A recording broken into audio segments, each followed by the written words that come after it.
said that we shouldn't wait as long to do another one. So we did sort of start it as quickly as possible. We wanted to keep the ball rolling.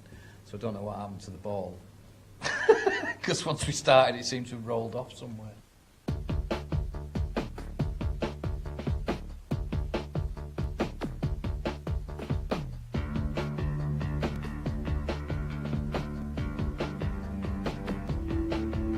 We wanted to strip away some of the layers of Get Ready. We thought Get Ready was a little bit dense. That's the only criticism I'd make of it. Bernard did want to do something that was, in his words, disparate.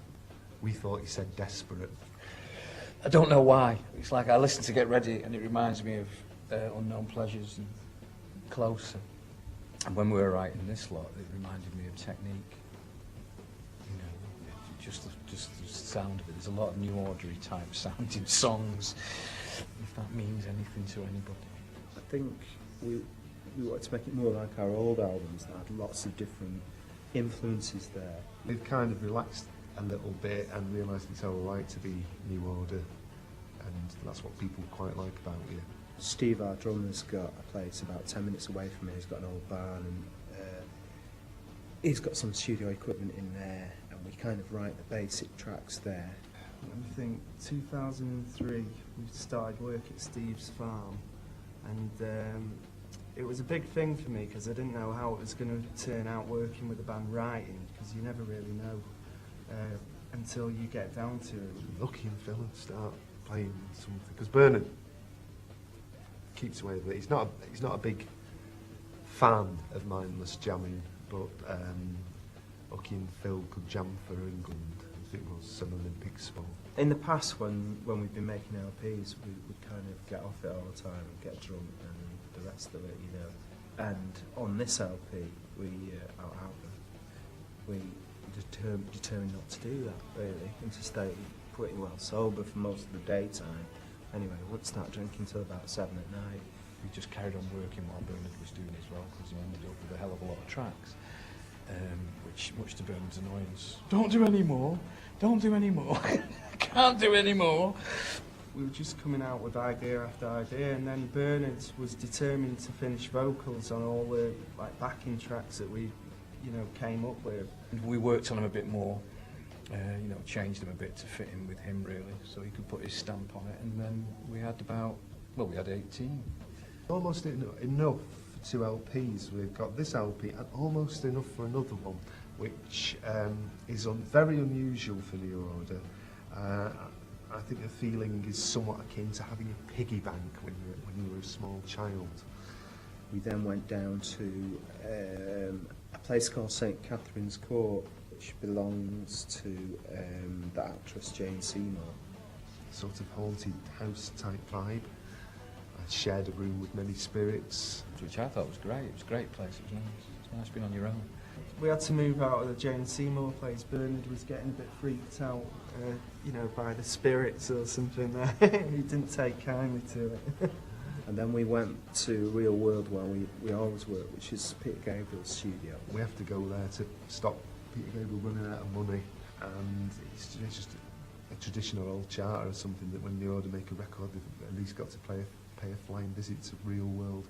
Some people get up at the break of day, gotta go to work before it gets too late. I mean, it's just archetypal New Order, isn't it, really? I was actually did some work with Hybrid on one of their tracks. I'd written this little part, and they only used it for about 4 bars, 8 bars, and I thought it's too good a riff to leave, too good a progression, so I stole it back.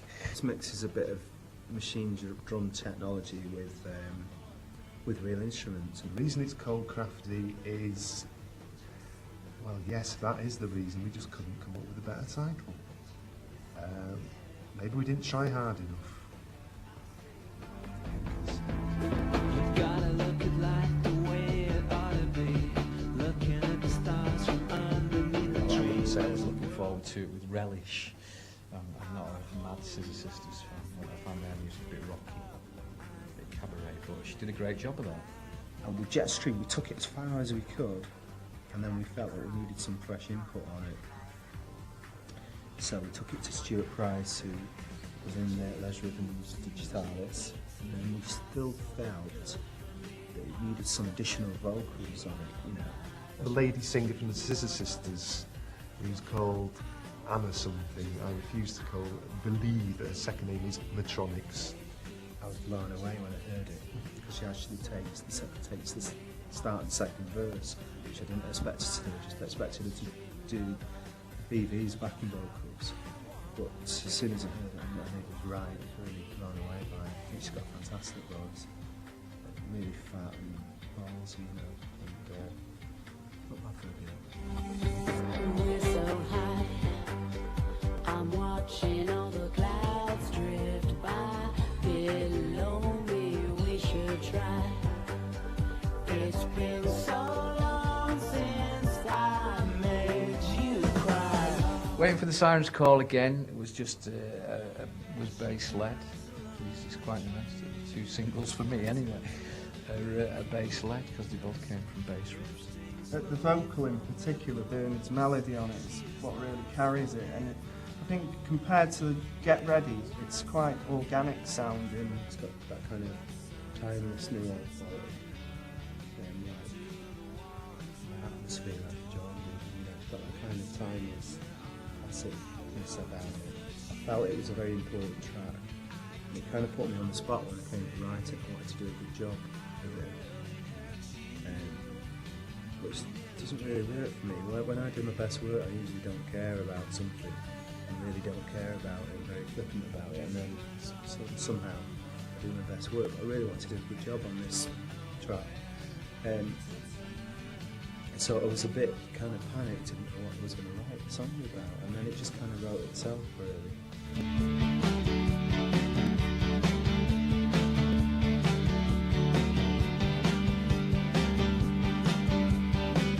Definitely going to do some festivals, and then we're not panicking after that particular day, but we will play it live, because again it's the same thing, you know, there's no point putting all that effort into making the record and writing it if you're not going to take it out there and sell it to people.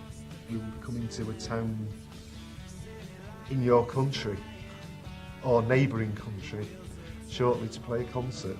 I do hope that we do get to play, even more than we did last time. It would be really nice, because I think this, to my mind, is the best that New Order have ever been. This universe could never be as close as us. Will never shine as But no, I mean, I enjoyed making the LP, and the nicest thing of all, the greatest surprise was that when I play it, I actually really like it. There's something for everyone, really. From the small child to the pensioner, there's something for everyone. I love it towards the end when it's nearly getting finished, and I really, think it's a good one. And then we finish the record, and have a couple of weeks off in which I do not play it at all, and don't go near any music at all. And then I play it and I think, oh my God, what have you done? Oh my God, Jesus. How could I ever think that was good?